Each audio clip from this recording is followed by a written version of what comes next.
Στις 10 Μαρτίου του 1940 στο Ράιαν της Οκλαχώμα θα γεννιόταν ο Κάρλος Ρεϊνόρις.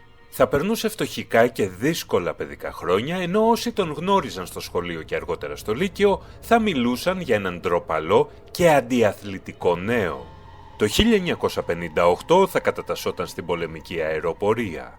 Οι συνάδελφοί του εκεί θα τον αποκαλούσαν χαϊδευτικά Τσακ, όνομα που θα του έμενε για το υπόλοιπο της ζωής του.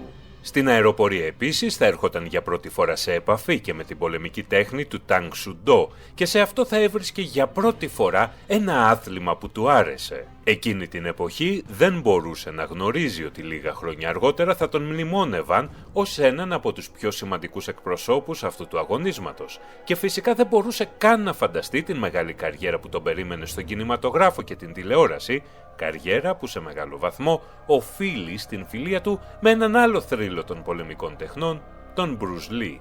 Παρακολουθήστε το νέο πλήρες επεισόδιό μας και μάθετε για τη συναρπαστική ζωή του θρυλικού αθλητή και ηθοποιού. Πόσους αγώνες και τίτλους κέρδισε, ποια ήταν η πρώτη ταινία στην οποία πρωταγωνίστησε, πώς τον αντιμετώπισε η βιομηχανία του κινηματογράφου στα πρώτα του βήματα και φυσικά πώς βγήκαν όλα αυτά τα ανέκδοτα για αυτόν.